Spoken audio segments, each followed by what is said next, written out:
அமெரிக்காவின் பரஸ்பர வரி விதிப்பிற்கு பதிலடி தந்த சீனாவை தவிர்த்து 75க்கும் மேற்பட்ட நாடுகளுக்கு உயர்த்தப்பட்ட வரி விதிப்பை 90 நாட்களுக்கு நிறுத்தி வைப்பதாக அமெரிக்க அதிபர் ட்ரம்ப் நேற்று அறிவித்தார். டொனால்டு ட்ரம்ப் சமீபத்தில் இந்தியா உட்பட பல்வேறு நாடுகளுக்கு வரியை உயர்த்தினார். இதில் அமெரிக்காவின் ஏற்றுமதி செய்யப்படும் நம் நாட்டு தயாரிப்புக்கான வரி 27% உயர்த்தப்பட்டது. சீனா இந்த வரி விதிப்புக்கு பதிலடியாக அமெரிக்கா தயாரிப்புகளுக்கான வரியை உயர்த்தியது.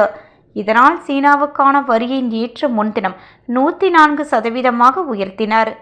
சீனா விடாப்பிடியாக அமெரிக்கான வரியை 84% உயர்த்தியது. இந்நிலையில் சீனாவை தவிர இந்தியா உட்பட 75க்கும் மேற்பட்ட நாடுகளுக்கான வரி விதிப்பை 90 நாட்களுக்கு நிறுத்தி வைப்பதாக அதிபர் ட்ரம்ப் அறிவித்தார். இதுகுறித்து அவர் வெளியிட்டுள்ள அறிக்கையில், சீனா உலக சந்தைகளுக்கு காட்டிய மரியாதையின்மையை காரணமாகவும் அந்நாட்டுக்கு அமெரிக்கா விதிக்கும் வரியை 125% உயர்த்தியுள்ளேன். இது உடனடியாக அமலுக்கு வரும். மறுபுறம் 75க்கும் மேற்பட்ட நாடுகள் அமெரிக்காவை அணுகி பேச்சு நடத்த விரும்புவதாக தெரிவித்துள்ளன.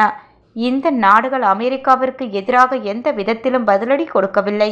எனவே அவர்களுக்கான வரி விதிப்பை 90 நாட்கள் நிறுத்தி வைக்கின்றேன். இந்த காலகட்டத்தில் 10% என்ற குறைப்பட்ட பரஸ்பர வரி அமலில் இருக்கும்.